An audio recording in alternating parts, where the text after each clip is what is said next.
Good morning साथियों, good morning. कैसे हैं आप लोग? Good morning. जैसा कि हमने आरएस प्री के एग्जाम को ध्यान में रखकर 50 टॉपिक आप सभी के साथ में डिस्कस करने का जो प्लान तय किया था, उसमें आज हमारा चौथा टॉपिक है। और मुझे उम्मीद है कि आप लोग खुद भी सेल्फ स्टडी कर रहे होंगे। तो थोड़ा सा लाइट का इश्यू है, फिर भी आवाज़ क्लियर आ रही है। तो पीडीएफ में शेयर कर रहा हूँ, पीडीएफ में कुछ आंकड़े मैं भी अपडेट कर रहा हूँ। और ये पीडीएफ वही है जो आपको क्लास में करवाई गई है। तो आप अपने पीडीएफ को, अपने नोट्स को साथ में रखें। साथ ही एक टॉपिक जो लेने का उद्देश्य पढ़ाना नहीं है, सिर्फ डिस्कस करना है। सिर्फ डिस्कस करना है। कोई भी साथी बाद में भी इसको रिवीजन करे तो फास्ट रिवीजन कर सकता है। ठीक है साथियों। और उम्मीद है कि 3 टॉपिक आपने पढ़ लिया होगा। आज हम चौथा टॉपिक शुरू करने जा रहे हैं। तो ये है आर एस प्री का टॉपिक 4। टॉपिक 4 को देखें, सिलेबस का अध्ययन करें तो सिलेबस में दो ही चीजें लिखी हुई है। एक तो राष्ट्रीय राजमार्ग, स्टेट हाईवे नहीं लिखा हुआ है, सिर्फ राष्ट्रीय राजमार्ग, नेशनल हाईवेज, एनएच ही पढ़ना है, जो कि 668 हो गए साथियों। ये 599 में नोट्स में लिखा रखा है, कितने हो गए? 668। एक दिया हुआ है गलियारे, परिवहन गलियारे। जैसे आपने नाम सुना होगा, पढ़ा होगा, उत्तर दक्षिण गलियारा, पूर्व पश्चिम गलियारा, स्वर्णिम चतुर्भुज योजना। ठीक है। और दिल्ली मुंबई एक्सप्रेस वे। तो ये मैंने नोट्स में अच्छे से करवा रखा है, इन्हीं से क्वेश्चन आते हैं। और आर एस प्री में तो पिछले 2 एग्जाम से एक बार स्वर्णिम चतुर्भुज से क्वेश्चन आया, और एक बार क्वेश्चन आया है कहाँ से? ये उत्तर दक्षिण पूर्व पश्चिम से। ठीक है साथियों। तो ये बेसिक सा चार्ट है कि कौन सा परिवहन का कितना रोल है भारत में। तो उसके बाद में देख लेते हैं, शुरुआत कर लेते हैं कि सड़कों के बारे में कुछ डाटा आपको अपडेट करने हैं कि विश्व में सबसे ज़्यादा सड़कें यूएसए में है, सेकंड नंबर पे कौन है? इंडिया। ठीक है साथियों। और इधर देखें, भारत में सबसे ज़्यादा सड़कें महाराष्ट्र में, सेकंड नंबर पे सिक्किम में है। तो इस 63 लाख को कर लेना 65 लाख। कितने लाख कर देंगे? 65 लाख। टोटल सड़कों की जो लंबाई है कितनी होगी साथियों? 65 लाख। ठीक है साथियों। सभी ने कर लिया क्या इस बात को अपडेट? अपने नोट्स में ध्यान दें कि जो सड़कों की टोटल लंबाई पहले 63 लाख लिखा रखा है, उसको कितना करेंगे? 65 लाख। ठीक है साथियों। उसके बाद में देख लेते हैं आगे कि सड़क घनत्व बिल्कुल सही है, 165 किलोमीटर। थोड़ा सा ये भी ध्यान रखना, 100 किलोमीटर, 100 वर्ग किलोमीटर में 165 किलोमीटर सड़कें हैं। ठीक है। और इतिहास में आप लोग पढ़ते ही हैं कि सड़कों का जो जनक है वो शेर शाह सूरी है। उन्होंने सबसे पहले वेस्ट बंगाल से पेशावर तक, चटगांव कोलकाता से काबुल अफगानिस्तान तक सड़क का निर्माण करवाया था। बाद में ब्रिटिश काल में उसी सड़क का नाम क्या कर दिया था? GT road. जीटी रोड का पूरा नाम ग्रांड ट्रंक रोड। ठीक है। प्रेजेंट की बात करें तो यहाँ पे NH 19, NH 44 और NH 03 गुजरते हैं। इसको देख लो अच्छे से आराम से। ये था तुम्हारा पहला सड़क भारत का।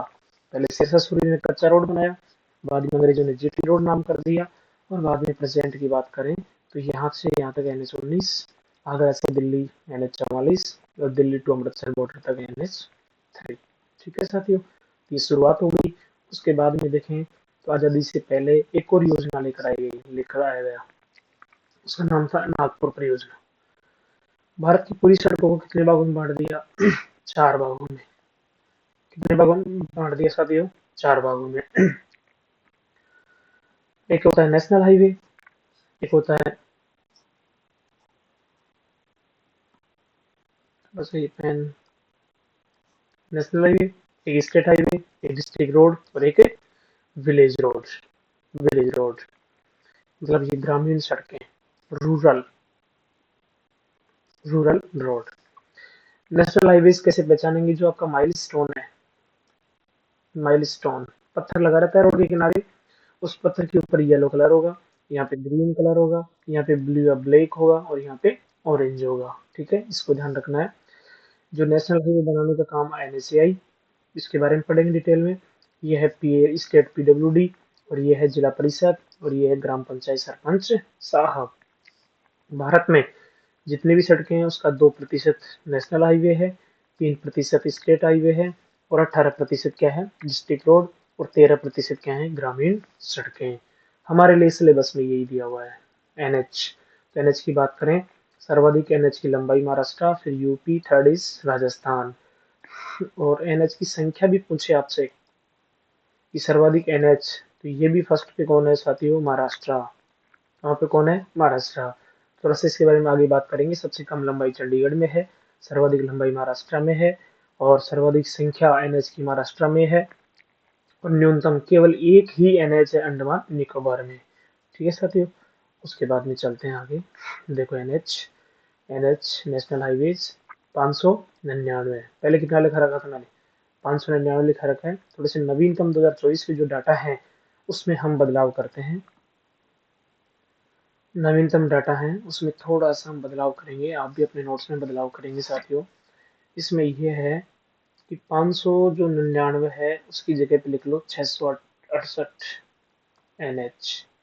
ठीक है, और पहले मैंने लंबाई लिखा रखी 140, अब लिखना है, बोलो सभी 145 146 किलोमीटर। भारत में टोटल 65 लाख सड़कों में से 1,45,146 किलोमीटर क्या है, एनएच है। अब ये जो एनएच है इसको भी देख लेते हैं एक बार, इधर देख लेते हैं लंबाई और संख्या।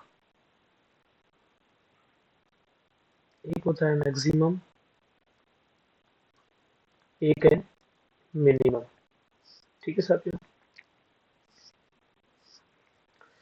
थोड़ा सा पेन हम चेंज कर लेते हैं।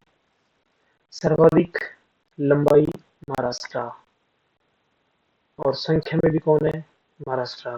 ठीक है, मिनिमम लंबाई चंडीगढ़, कौन है, चंडीगढ़, ये ध्यान रखना है। और न्यूनतम संख्या क्या है नेक्स्ट, कहाँ पे सिर्फ एक ही है, कहाँ पे, अंडमान निकोबार, अंडमान निकोबार। ठीक है, ये थोड़ा सा ऐड कर लेना इसमें। उसके बाद में ये एनएच का जो प्रबंधन है वो एनएचएआई के द्वारा किया जाता है। सड़क परिवहन राजमार्ग मंत्रालय होगा इसमें, सड़क परिवहन राजमार्ग मंत्रालय।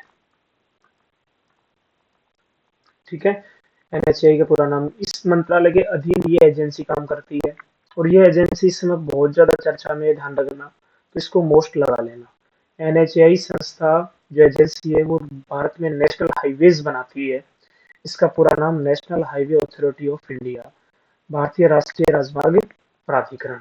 ठीक है साथियों, उसके बाद में देखें, इसकी स्थापना 1995 में हुई है, लेकिन जो कानून बन गया था वो 1988 का ही था। तो दोनों ध्यान रखना है, एनएचएआई की स्थापना तो 1995 में है, लेकिन कौन से अधिनियम के तहत, 1988 के अधिनियम के तहत। इसका हेडक्वार्टर नई दिल्ली में है। यह एजेंसी सड़क परिवहन एवं राजमार्ग मंत्रालय के अधीन काम करती है। ठीक है, भारत में एनएच लगभग 2% है, लेकिन यहाँ का जो परिवहन है वो कितना है, 40%। क्लियर। उसके बाद में एक बहुत ही महत्वपूर्ण परियोजना, सबसे पहले शेरशाह सूरी के बारे में देखा, उसके बाद में नागपुर परियोजना देख लिया, उसके बाद में एनएचटीपी। इसको मैं समझाने के लिए मैं लिख रहा हूँ भारतमाला, भारतमाला। इस समय भारत में सबसे प्रमुख महत्वाकांक्षी बड़ी जो परियोजना सड़क परिवहन की परियोजना है वो कौन सी है, भारतमाला। मोदी जी आने के बाद, मोदी जी आने से पहले जिस परियोजना के तहत भारत में ये सड़कें बन रही थी, एनएस नेशनल हाईवेज बन रहे थे, कॉरिडोर बन रहे थे, अंडरपास बन रहे थे, फ्लाईओवर बन रहे थे, वो बन रहे थे एनएसडीपी परियोजना के तहत। तो ये कहने का तात्पर्य कि भारतमाला वर्तमान में परियोजना है। भारतमाला से पहले कौन सी परियोजना थी, एनएसडीपी। कौन सी थी, एनएसडीपी। ठीक है, एनएसडीपी का पूरा नाम नेशनल हाईवे डेवलपमेंट प्रोग्राम, राष्ट्रीय राजमार्ग विकास योजना। शुरू 1998 में अटल बिहारी वाजपेयी ने शुरू किया था। एक अम्ब्रेला परियोजना थी जिसका उद्देश्य भारत में सड़क परिवहन को मजबूत और सुगम बनाना था। इसका क्रियान्वयन एजेंसी एनएचएआई है, अभी बताया मैंने, और मंत्रालय पूछे तो सड़क परिवहन राजमार्ग मंत्रालय है। ठीक है, इस एनएचडीपी परियोजना में 7 चरण थे। कितने चरण थे साथियों, 7। अब हम पढ़ेंगे भारतमाला आगे, भारतमाला में भी कितने चरण है, 7। ठीक है, अभी प्रेजेंट में पहला ही चल रहा है वहां पे, इसके 7 कंप्लीट हो गए। जो पहला चरण था उस पहले चरण में स्वर्णिम चतुर्भुज, यही तो है कॉरिडोर, कि देश के 4 महानगरों को जोड़ेंगे, इसे क्या बोलते हैं, स्वर्णिम चतुर्भुज परियोजना। तो पूछ सकता है कि स्वर्णिम चतुर्भुज योजना कौन सी परियोजना का पहले चरण था, तो एनएचडीपी। ठीक है। दूसरे चरण में कॉरिडोर बनाए गए, कौन कौन से कॉरिडोर, उत्तर दक्षिण और पूर्व पश्चिम। और यही पूछा था पिछली बार प्री में, तो ये पूछा कि दोनों कॉरिडोर कहाँ पे काटते हैं, जहां से यूपी में। और अब की बार क्या पूछ लिया कि पूर्व पश्चिम कॉरिडोर कहां से कहां तक है, पोरबंदर गुजरात से सिलचर असम तक है। ठीक है। तीसरे चरण में जो सड़कें थी उसको 4 लाइन और 6 लाइन किया गया। जैसे हमारे छापरा से गुजरता है NH 48, पहले इसका नाम NH 8 था। कुछ समय जब शुरुआत किया गया तब ये 1 वे था, सिंगल रोड था। फिर इसको 2 वे कर दिया, फिर 4 लाइन किया, फिर 6 लाइन कर दिया, और अब तो 6 लाइन से बढ़ा करके 8 लाइन किया जा रहा है इसको। ठीक है। उसके बाद में 3 चरण तो ये हो गए, चौथा, पांचवा, छठा और सातवां। इन सभी चरणों में एक साथ काम शुरू किए गए। क्या क्या, इसमें फ्लाईओवर बन रहे हैं, जैसे छापरा में फ्लाईओवर बन रहा है। ठीक है। और अंडरपास भी बनते हैं, कहीं पे सुरंग भी बनते हैं, रिंग रोड भी बन रहे हैं, जैसे जयपुर में साउथ रिंग रोड है, दक्षिणी रिंग रोड। इस प्रकार से ये सब काम तो इन 4 चरणों में है। बाकी इन तीनों का क्लासिफिकेशन अलग से है। तो मैं थोड़ा सा रिकॉल के लिए बता दूं कि हमने शुरुआत तो किया था कहाँ से, शेरशाह सूरी से। शेरशाह सूरी के बारे में बता ही दिया, GT road, grand trunk road. ठीक है। उसके बाद में 1943 में आती है नागपुर परियोजना। कौन सी परियोजना है, ये सभी सड़कों को कितने भागों में बांटती है, 4 भागों में बांटती है। उसके बाद में आता है एनएचडीपी। एनएचडीपी, ठीक है। इसको हम पढ़ रहे हैं, कितने चरण है, 7। जब ये पूरी होगी, कंप्लीट होगी, उसके बाद में हम पढ़ेंगे भारतमाला। क्या पढ़ेंगे, भारतमाला। तो ये इतना सा ही सिलेबस है सड़क परिवहन का सिर्फ। तो इस प्रकार से पढ़े तो अच्छे से समझ में आता है। उसके बाद में देख लेते हैं स्वर्णिम चतुर्भुज, प्रथम चरण एनएचडीपी। एनएचडीपी का प्रथम चरण है ये। कौन सा चरण है साथियों, प्रथम चरण। ठीक है। इसमें देश के 4 महानगरों को, जैसे दिल्ली, मुंबई, चेन्नई और कोलकाता, इनको आपस में जोड़ने की परियोजना थी। 2001 में अटल जी ने शुरू किया था। किसने किया, अटल बिहारी वाजपेयी प्रधानमंत्री थे उस समय। ये परियोजना समाप्त होती है 2012 में। ये देश के 13 राज्यों से गुजरती है। कितने राज्यों से, 13 राज्यों से। और इसकी लंबाई है 5846 किलोमीटर। 5846 किलोमीटर इसकी लंबाई है साथियों। एक छोटा सा फैक्ट है कि किलोमीटर में पूछे तो ये है, बाकी यदि मील में पूछे तो 36-33 मील लिख लेना भाई, बहुत ही महत्वपूर्ण है, क्योंकि पिछली बार 2 बार एग्जाम से यही पूछ रहा है, स्वर्ण चतुर्भुज और कॉरिडोर ही। ठीक है। लंबाई इसकी कितनी है, अब देख लो, 4 महानगरों को जोड़ता है, दिल्ली, दिल्ली से मुंबई, मुंबई से चेन्नई, चेन्नई से कोलकाता, कोलकाता से दिल्ली। बीच में एक और है, आगरा। क्या है ये, आगरा। अब देखो इसमें कौन कौन से हाईवेज हैं। दिल्ली से मुंबई NH 48 है, मुंबई से चेन्नई भी क्या है, NH 48 ही है। चेन्नई टू कोलकाता NH 16 है। कोलकाता से आगरा तक तो 19 है। और आगरा से दिल्ली तक कौन सा है, 44 है। सही है, ध्यान रखना इसको, NH 44 है। तो इसके बाद में देख लेते हैं थोड़ा सा कुछ फैक्चुअल चीजें और हैं। इसमें मैं थोड़ा सा याद करवाने के लिए बताऊं, इन 4 टुकड़ों में से सबसे लंबा तो है ये, दूसरा सबसे लंबा ये है, तीसरा सबसे लंबा ये है दिल्ली से मुंबई।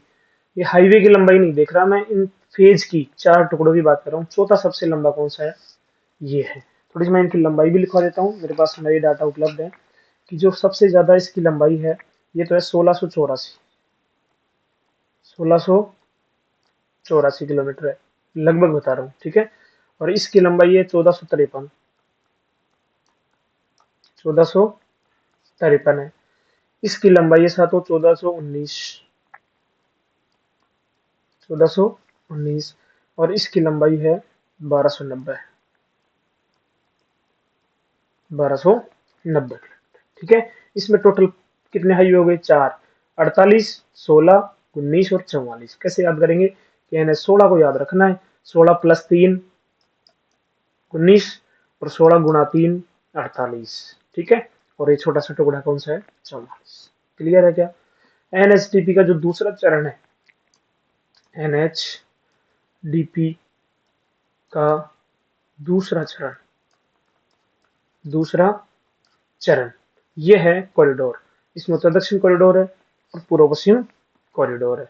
ये ध्यान रखना। कौन सी परियोजना पढ़ रहे हैं, NHDP, जो कब शुरू हुई थी, 1998 में। ठीक है। 2015 में हम भारतमाला पढ़ लेंगे। इसमें 7 चरण है। पहले में स्वर्णिम चतुर्भुज पढ़ लिया, दूसरे में कॉरिडोर पढ़ेंगे। और दोनों कॉरिडोर कहाँ पे काटते हैं, झांसी यूपी में। ये RS प्री में पूछा था, RHP 2021 में पूछा था। ठीक है, 22 में पूछ लिया पूर्व पश्चिम कॉरिडोर। ठीक है, चलते हैं देखिए दोनों कॉरिडोर कहाँ पर है। दोनों कॉरिडोर ये हैं, देखो भाई साथियों, ये है। एक तो है पूर्व पश्चिम कॉरिडोर, ये तो पोरबंदर गुजरात से सिलचर असम तक है। और यहाँ पे जो NH है वो है 27। क्लियर है। एक है उत्तर दक्षिण कॉरिडोर, ये उत्तर में श्रीनगर जम्मू कश्मीर से कन्याकुमारी तमिलनाडु के बीच में है। और ये जो NH है वो NH 44 है। क्लियर है क्या। दोनों एक दूसरे को कहाँ पे काटते हैं, झांसी यूपी में। ये तो 7 राज्यों में, ये 13 राज्यों में। अब आप बताओ, देखिए स्वर्णिम चतुर्भुज पढ़ा था, वो कितने राज्यों में था, वो भी 13 राज्यों में था। अब इन दोनों को याद करना है हमारे को, तो याद करना है तो दोनों को टेबल फॉर्मेट में पढ़ो। देखो, पूर्व पश्चिम कॉरिडोर NSDP के तहत दूसरे चरण में विकसित है। उत्तर दक्षिण ये भी दूसरे चरण में विकसित है।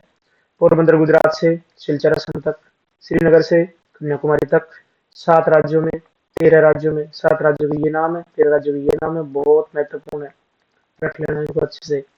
ये NH 27 है और ये NH 44 है। इसकी लंबाई 4112 है, इसकी 3717 है। तो भारत का सबसे लंबा NH भी कौन सा है, NH 27। और दूसरा सबसे लंबा कौन सा है, NH 44। ठीक है साथियों। उसके बाद में और देख लेते हैं, राजस्थान का भी इसमें लिखा हुआ है कि ये जो 7 जिलों से गुजरता है, ये एक ही जिले से गुजरता है, कौन से धौलपुर से। और इसकी लंबाई कितनी है, 28। इसकी 640 है। सिरोही, उदयपुर, चित्तौड़, भीलवाड़ा, बूंदी, कोटा और बारा। क्लियर। और नोट में लिखा रखा है कि सबसे बड़ा NH 27 है, तो सबसे छोटा NH 327B, 327 है बी है, जो कि वेस्ट बंगाल के नेपाल बॉर्डर के पास पानी की टंकी से नीचे पुल तक स्थित है। मात्र 1.2 किलोमीटर। कितनी लंबाई इसकी, 1.2। ठीक है। अब कुछ ऐसे टुकड़े हैं कि जहाँ पे स्वर्णिम चतुर्भुज भी है और दोनों कॉरिडोर में से कोई ना कोई सा एक है। मतलब ये है कि दिल्ली से आगरा के बीच में स्वर्णिम चतुर्भुज भी है, बेंगलुरु से कृष्णगिरी स्वर्णिम चतुर्भुज है, उदयपुर से चित्तौड़ स्वर्णिम चतुर्भुज भी है, और कानपुर से अकबरपुर स्वर्णिम चतुर्भुज भी है। और उसी रोड पे क्या है, उत्तर दक्षिण कॉरिडोर, उत्तर दक्षिण कॉरिडोर, पूर्व पश्चिम कॉरिडोर, पूर्व पश्चिम कॉरिडोर। तो कहने का तात्पर्य है कि दोनों का कंबाइंड कहाँ कहाँ पर है। तो ये 4 जगह हैं, इन चारों को आप लोगों को याद रखना पड़ेगा। उसके बाद में NSDP परियोजना कंप्लीट होती है, क्योंकि बाकी की जो तीसरा, सॉरी चौथा, 5वां चरण, छठा चरण, 7वां चरण और तीसरा चरण, 2 ही तो पढ़ा है। तो तीसरे में तो 4 लाइन और 6 लाइन कर दिया। ठीक है, डिटेल पढ़ने की जरूरत नहीं है। और बाकी इन सभी में फ्लाईओवर, रिंग रोड, अंडरपास, ठीक है, टुकड़े, मरम्मत, ये चीजें इन चरणों में हुई है। क्लियर। जैसे NSDP परियोजना पूरी होती है, मोदी जी की एंट्री होती है, मोदी जी ने नई परियोजना शुरुआत की, कौन सी, भारतमाला। और एक और परियोजना किसी, कौन सी, सागरमाला। भारतमाला में स्थल परिवहन डेवलप किया जाएगा, सॉरी, और इसमें जल परिवहन डेवलप किया जाएगा। इसमें तट के अंदर सड़क तंत्र को मजबूत करेंगे और इसमें तट से बाहर बंदरगाह को आपस में जोड़ा जाएगा। इसकी हम शुरुआत करने जा रहे हैं। चले साथियों, भारतमाला शुरुआत कर लेते हैं। भारतमाला देखो सभी देखें, घोषणा 2015 में मोदी जी के द्वारा, घोषणा 2015 में मोदी जी के द्वारा केंद्र सरकार की महत्वाकांक्षी योजना है, अम्ब्रेला योजना है। सभी प्रकार के corridor, express highway, ring road, underpass, flyover इत्यादि का विकास किया जाएगा। वर्तमान भारत की सबसे बड़ी सड़क परिवहन परियोजना कौन सी है, भारतमाला। कौन से मंत्रालय के अधीन है ये, सड़क परिवहन राजमार्ग मंत्रालय। और क्रियान्वयन एजेंसी कौन सी है, NHAI। NHAI की स्थापना 1995, कौन से अधिनियम के तहत, 1988 के तहत। कहाँ पे हेडक्वार्टर, नई दिल्ली। कहाँ पर है, नई दिल्ली में, ध्यान रखना। इसमें भी कितने चरण है, 7। और कौन सी परियोजना में 7 चरण थे, NSDP। NSDP में कितने चरण थे, 7। क्लियर। तो भारतमाला का पहला चरण चल रहा है अभी तक, ये ध्यान रखना है। 21-22 में पूरा होना था, लेकिन कोविड आ गया, इसलिए उसको बढ़ा दिया 26 तक। ये 2026 के 2027 तक ही कंप्लीट होगा ही, ध्यान रखना। 2017 में शुरू किया था इसको, 24 अक्टूबर 2017 में। इसमें 34,800 किलोमीटर की सड़कें बनेगी, 550 जिला मुख्यालयों को जोड़ेंगे इसमें, जोड़ना। इसमें, और 34,800 किलोमीटर तो इसकी है। इससे पहले कौन सी परियोजना चल रही थी? एनएचडीपी। एनएचडीपी की 10,000 किलोमीटर सड़कों को इसी में जोड़ दिया जाएगा, तो टोटल कितनी हो जाएंगी? 44,800 किलोमीटर सड़कें बनेंगी। ठीक है, और बजट कितना? 5.35 लाख करोड़ रुपए इस योजना में खर्चे होंगे। अब इसमें जो 34,800 किलोमीटर सड़कें हैं उनका क्लासिफिकेशन देखें तो वो ये है कि राष्ट्रीय कॉरिडोर तो 5,000, औद्योगिक कॉरिडोर 9,000, इंटर कॉरिडोर 6,000, बंदरगाह संपर्क सड़कें 2,000, सीमावर्ती संपर्क सड़कें 2,000, ग्रीन फील्ड रोड 800 किलोमीटर ये बनेंगी। और इसके अलावा 10,000 कौन सी बताया? किसकी बनेगी? एनएचडीपी। एनएचडीपी क्लियर है के साथियों? अब जो भारतमाला परियोजना है उसमें एक्सप्रेस हाईवे बनेंगे। एक्सप्रेस हाईवे कौन सी परियोजना में बनेंगे? भारतमाला परियोजना के तहत।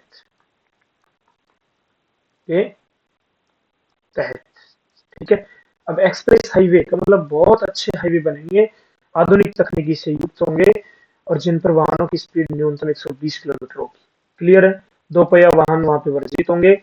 इसका निर्माण भारतमाला परियोजना के तहत किया जा रहा है। एक्सप्रेस हाईवे का इस समय बहुत चर्चा में है, ये मोस्ट है। दिल्ली मुंबई पढ़ेंगे आगे हम। अभी जो एक्सप्रेस हाईवे बना रही है एजेंसी, वो कौन बना रही है? एनएचएआई। भारत का पहला express highway Mumbai to Pune. ठीक है, और सबसे बड़ा भी यही है, लॉन्गेस्ट, सबसे पहला, सबसे बड़ा। भारत में सर्वाधिक एक्सप्रेस हाईवे यूपी में बनेंगे। भारत का राजस्थान का एकमात्र एक्सप्रेस हाईवे किशनगढ़ से जयपुर 90 किलोमीटर, एकमात्र नहीं है, पहला। कौन सा? ये पहला। बहुत सारे बन रहे हैं आजकल तो, यूपी में सबसे ज्यादा है। वर्तमान में निर्माणाधीन सबसे बड़े और राजस्थान से गुजरने वाले एक्सप्रेस हाईवे पढ़ लेते हैं। सबसे बड़ा तो है दिल्ली मुंबई। कौन सा है? दिल्ली मुंबई। और दूसरा सबसे बड़ा है अमृतसर जामनगर। ये ध्यान रखना है। देखो फोटो को देखो आप आराम से। दिल्ली को मुंबई से जोड़ेगा, ये अमृतसर पंजाब को जामनगर गुजरात से जोड़ेगा। सॉरी, इसकी लंबाई 1386 किलोमीटर है और इसकी 1256 है। ये भारत का सबसे बड़ा एक्सप्रेस हाईवे होगा। ये दूसरा सबसे बड़ा एक्सप्रेस हाईवे होगा। ये 6 राज्यों से गुजरेगा और ये 4 राज्यों से गुजरेगा।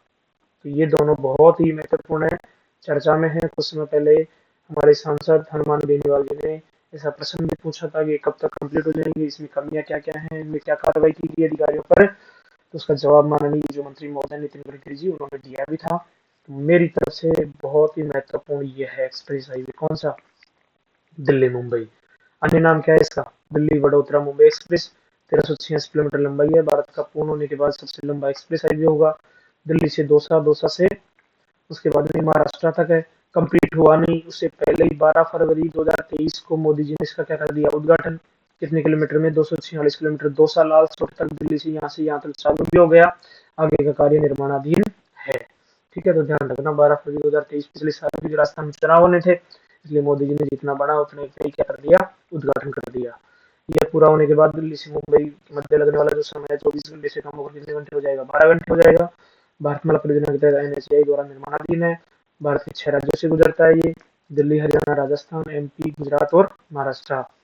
अब राजस्थान में इसकी लंबाई 374 किलोमीटर है। एमपी में भोपाल और इंदौर शहर इसके किनारे हैं। गुजरात में वडोदरा और सूरत है। महाराष्ट्र पहुंच जाएगा ये। राजस्थान के जिले देखें तो 374 किलोमीटर में सबसे पहले अलवर, उसके बाद में दौसा, सवाई माधोपुर, टोंक, बूंदी और कोटा। इसमें थोड़ा सा लिंक रोड भी बना रहे हैं। कौन सा? जयपुर। ठीक है, और इसकी लागत है 1 लाख करोड़। टोटल भारतमाला की लागत कितनी है? 5.35 लाख करोड़। उसमें से 1 लाख करोड़ तो कौन सा है? दिल्ली मुंबई एक्सप्रेस। क्लियर है साथियों? चलें आगे। उसके बाद में पढ़ लेते हैं जामनगर, अमृतसर जामनगर। अमृतसर पंजाब में, जामनगर गुजरात में है। 1256 किलोमीटर, पूर्ण होने पर भारत का दूसरा सबसे बड़ा एक्सप्रेस हाईवे होगा। 4 राज्यों से गुजरता है ये, पंजाब, हरियाणा, राजस्थान और गुजरात। राजस्थान में लंबाई 917, सबसे ज्यादा राजस्थान में है। हनुमानगढ़, जोधपुर, ग्रामीण, बीकानेर, बालोतरा, सांचौर। ठीक है, जाखड़ा वाली हनुमानगढ़ से लेकर के खेतलावास सांचौर तक है। जिस प्रकार से ये पूरा नहीं हुआ, लेकिन बीकानेर में इन्होंने क्या कर दिया? उद्घाटन कर दिया। किसने? मोदी जी ने, जुलाई 2023 में पीएम मोदी जी द्वारा, क्योंकि राजस्थान में क्या होने थे? चुनाव। अभी तक इसका कार्य कंप्लीट निर्माणाधीन ही है। उसमें दिल्ली मुंबई में तो 1 लाख करोड़ बजट था, इसमें 80,000 करोड़ बजट। ठीक है, और ये भी पूछ सकता है कि कौन सा एक्सप्रेस वे है जिसके किनारे 3 रिफाइनरी है। ये है मच्छर जामनगर, पंजाब पंजाब में बठिंडा, राजस्थान में पचपदरा और गुजरात में जामनगर। ठीक है साथियों। उसके बाद में कौन सा आता है, रेल परिवहन। क्योंकि हमारे सिलेबस में क्या है, प्रमुख राष्ट्रीय राजमार्ग, राजमार्ग तो हमने पढ़ ही लिया, और दूसरा क्या है, कॉरिडोर, परिवहन गलियारे। तो परिवहन गलियारे मैं इसलिए पढ़ा रहा हूँ रेल परिवहन की, रेल परिवहन में भी एक गलियारा है, रेल परिवहन में भी एक गलियारा है, वो ये है साथियों, ये रहा रेल परिवहन से संबंधित प्रमुख परियोजनाएं कि 1990 में कोंकण रेल परियोजना चलाई, 2006 में फ्रेट कॉरिडोर चलाया, मोस्ट तो यही है, और 17 में बुलेट ट्रेन से बनी रही है हमारी, 19 में वंदे भारत ट्रेन चालू कर दिया, और 16 में गतिमान एक्सप्रेस चालू कर दिया। इसको पढ़ लेते हैं। कोंकण रेल परियोजना 1990 में पश्चिमी तट पर विस्तृत है, महाराष्ट्र के रोहा क्षेत्र से मंगलूर कर्नाटक तक है, 3 राज्यों में है ये, महाराष्ट्र, गोवा और कर्नाटक। 760 किलोमीटर इसकी लंबाई है, 3 राज्यों में है। इस परियोजना में महाराष्ट्र राज्य में रत्नागिरी कारवुडे नामक स्थान पर 6.5 किलोमीटर लंबी भारत की दूसरी सबसे लंबी रेल सुरंग है। तो रेल सुरंग सबसे लंबी कौन सी है, पीर पंजाल। कौन सी है, पीर पंजाल। एक तो कोंकण रेल परियोजना, ध्यान रखना इसको, क्योंकि हम नहीं पढ़ेंगे आगे। ये है most,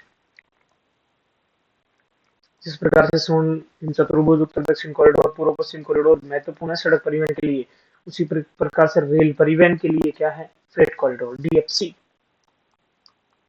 dedicated freight corridor, dedicated freight corridor. ये ध्यान रखना है, इसको समझ लो एक बार कि एक पटरी है जहां से यात्री ट्रेन जा रही है, एक ही पटरी है जिससे मालगाड़ी जाएगी। एक ही ट्रेन कौन सी है जहां से मालगाड़ी जाएगी, बताओ, दोनों एक दूसरे से सामने आ गई, पहले किसको निकालेंगे, यात्री ट्रेन को निकाल देंगे। तो मालगाड़ी खड़ी है, तो मालगाड़ी पहुंचने में महीना महीना लग जाता है। इसलिए मोदी जी ने या फिर 2006 में एक ऐसा प्रोजेक्ट लाया गया कि फ्रेट, जो मालगाड़ी है, भाड़ा गाड़ी है, उसके लिए अलग से क्या बिछा दो, पटरी बिछा दो पूरे देश में। पूरे देश में बिछाना तो मुश्किल है, ये शुरुआत तो करें, इस प्रकार से 4 बड़े महानगरों को जोड़े सबसे पहले तो उसी प्रकार की एक परियोजना है रेल परिवहन की, सबसे बड़ी महत्वाकांक्षी परियोजना ये है, 2006 में शुरू किया था रेल परिवहन के द्वारा, और इसके संचालन के डीएफसी कारपोरेशन ऑफ इंडिया का गठन किया। कहाँ पे, नई दिल्ली में। कब, 2006 में। कब किया ये, 2006 में। तो नेशनल हाईवे बनाने के लिए तो किसका गठन कर दिया, एनएचएआई का, और यहाँ पे किसका गठन कर दिया, डीएफसी का। क्लियर है। इसका उद्देश्य देश के 4 बड़े महानगरों को जोड़ना था, दिल्ली, मुंबई, चेन्नई और कोलकाता। इस परियोजना में भी 6 चरण है। कितने चरण है, 6। उनमें से वर्तमान में कितने चरणों पर निर्माणाधीन है, 2। कौन कौन से, पश्चिमी डीएफसी और पूर्वी डीएफसी। पूर्वी डीएफसी तो ये है ईस्टर्न डीएफसी, ये कौन सा है, western DFC, eastern dedicated freight corridor, western dedicated freight corridor. ये है साहिनवाला लुधियाना पंजाब से लेकर दनकोनी वेस्ट बंगाल तक। कितने राज्य हैं, 1 2 3 4 5 6, कितने राज्य हो गए, 6 राज्य। क्लियर। ये है दादरी यूपी से जवाहरलाल नेहरू पोर्ट महाराष्ट्र तक, कितने राज्य हैं, 5। 1 2 3 4 5, कितने राज्य हैं इसमें, 5। क्लियर। राजस्थान से कौन सा गुजरता है, वेस्टर्न डीएफसी, लगभग 40%, वेस्टर्न डीएफसी। तो ये ध्यान रखना है, बस इसको पढ़ना है। पश्चिमी डीएफसी, पूर्वी डीएफसी, 5 राज्यों में, 6 राज्यों में, दादरी यूपी से जयललिता पोर्ट महाराष्ट्र तक, लुधियाना पंजाब से दनकोनी वेस्ट बंगाल तक। 1504 किलोमीटर लंबाई है, 1839 किलोमीटर लंबाई है, सर्वाधिक लंबाई गुजरात में, सर्वाधिक लंबाई यूपी में। और ये मोस्ट फैक्ट है कि पश्चिमी डीएफसी में जो आर्थिक सहायता किसके द्वारा, JICA, Japan international corporation agency, Japan international corporation agency, और इसमें वित्तीय सहायता किसकी है, वर्ल्ड बैंक। ठीक है। ये 2 कंप्लीट होंगे, उसके बाद में 4 और बनेंगे, दिल्ली से Chennai freight corridor, Mumbai to Kolkata freight corridor, और दक्षिण पश्चिमी फ्रेट कॉरिडोर गोवा से चेन्नई, और पूर्वी तट कॉरिडोर खड़गपुर वेस्ट बंगाल से विजयवाड़ा आंध्र प्रदेश। क्लियर है साथियों। एक ये भी ध्यान रखना, bullet train, bullet train bullet की तरह चलेगी, 320 किलोमीटर पर आवर की स्पीड से ट्रेन चलेगी। 2017 में इसको शुरू कर दिया था, 2026-27 तक कंप्लीट होगी। भारत की पहली बुलेट ट्रेन है मुंबई से अहमदाबाद, ये ध्यान रखना, मुंबई से अहमदाबाद। सॉरी, ये हाई स्पीड ट्रेन है, ये भी ध्यान रखना। जापान के जायका का सहयोग है इसमें भी, किसका सहयोग है, जायका। और लंबाई है 508 किलोमीटर, कहीं पे 506 भी मिलती है। आपको तो इम्पोर्टेंट ये ध्यान रखना कि भारत की दूसरी प्रस्तावित बुलेट ट्रेन कहाँ पर है, दिल्ली से वाराणसी। आप लोग समझ गए वाराणसी से कौन चुनाव लड़ता है, मोदी जी।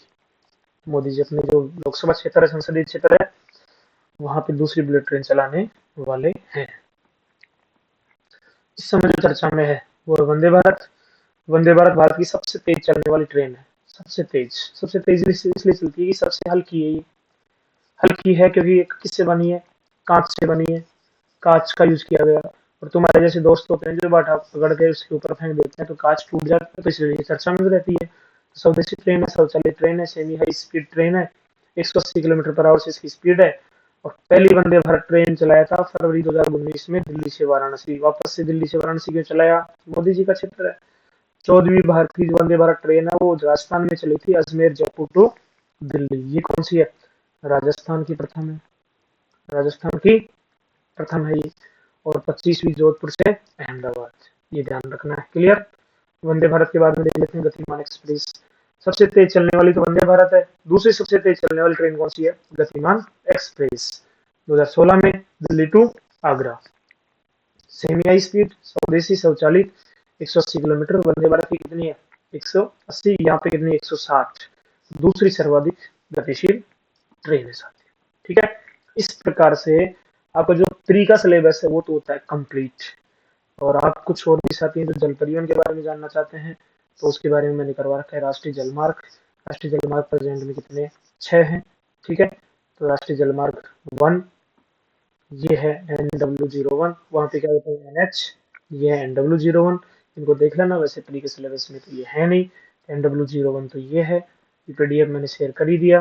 दूसरा NW02 कहाँ पे, ये ब्रह्मपुत्र नदी पर है असम में, और ये गंगा नदी पर है, गंगा और हुगली में। ठीक है। सबसे लंबा यही है प्रथम। 3 नंबर केरल में है, 3 नंबर कहाँ पर है, केरल में। और 4 नंबर कहाँ पर है साथियों, ये है पूर्वी तट पर आंध्र प्रदेश, तमिलनाडु, पुदुचेरी में है। और एक नहर भी पड़ा रखा है, दक्षिणी बर्मिंघम नहर। उसके बाद में NH5 है ओडिशा में, NH6 है असम में, बराक नदी पर है। उसके बाद में प्रमुख बंदरगाह भी दे रखा है कि बंदरगाह इस समय चर्चा में है। भारत में 13 बड़े प्रमुख बंदरगाह हैं जिन पर केंद्र सरकार का नियंत्रण होता है। 200 से अधिक छोटे बंदरगाह भी हैं, ध्यान रखना। इस समय कुछ समय पहले चर्चा में था एक बंदरगाह, मुंद्रा पोर्ट, गुजरात। मोदी जी के बारे में कहते हैं कि मोदी जी ने इसको सपोर्ट किया। प्राइवेट पोर्ट है ये, अडानी ग्रुप ने इसको बनाया था। अडानी पोर्ट ग्रुप ने बनाया था। भारत का सबसे बड़ा निजी क्षेत्र का पोर्ट कौन सा है, मुंद्रा। कुछ समय पहले यहाँ पे कुछ ऐसी गतिविधियां सामने मिली कि यहाँ पे अवैध कार्य, जो इलीगल कार्य है वो किए जाते हैं, क्योंकि निजी पोर्ट है, खुद की सरकार है, खुद का ही प्रशासन है। 13 बड़े बंदरगाह की बात करें तो कांडला गुजरात में, मुंबई नावा सेवा वधावन कहाँ पे है, महाराष्ट्र में, मारमावा गोवा में है, न्यू मंगलुरु कर्नाटक में है, कोची केरल में है, तमिलनाडु में 3 है, चेन्नई एनोर तिकोरिन, आंध्र प्रदेश विशाखापट्टनम, ओडिशा पारादीप, और वेस्ट बंगाल में कोलकाता हल्दिया। ठीक है साथियों। तो ये पूरी चीजें, पूरा PDF आराम से बहुत इजी तरीके से याद हो जाएगा। तो मैंने 4 टॉपिक तो ले लिया, 5 नंबर का टॉपिक और लूंगा, इंडियन ज्योग्राफी कंप्लीट हो जाएगी। उसमें लेंगे कृषि फसलें, और हमारे सिलेबस में मात्र 6 फसलें दिया हुआ है। ठीक है। तो नेक्स्ट जल्दी आज शाम को इसका डाल देंगे। उस प्रकार से इंडियन जो ज्योग्राफी है वो आपकी कंप्लीट हो जाएगी। उसमें मैंने आधे से ज्यादा ज्योग्राफी आपको करवा दी, और 5 टॉपिक से मैं कह रहा हूँ 6 क्वेश्चन मिल जाएंगे आपको। कितने क्वेश्चन मिल जाएंगे, 6 क्वेश्चन। ठीक है। आप सभी को बहुत बहुत धन्यवाद। इस प्रकार से आप जुड़े रहें, अपनी तैयारी को बहुत बेहतरीन बनाए हैं, रिवीजन फास्ट करना है, इसी को ध्यान में रख करके मैंने इसकी शुरुआत की है साथियों। और जैसे ही इंडियन ज्योग्राफी कंप्लीट होगी उसके बाद में इंडियन इकोनॉमिक्स शुरू करेंगे। इकोनॉमिक्स में काफी साथी बता रहे हैं सर इसमें क्या पढ़ें क्या नहीं पढ़ें, तो इसी प्रकार से मैं टॉपिक वाइज ये लेकर के आऊंगा। अगेन आप सभी को प्री का एग्जाम की बहुत बहुत शुभकामनाएं। Thank you, thank you.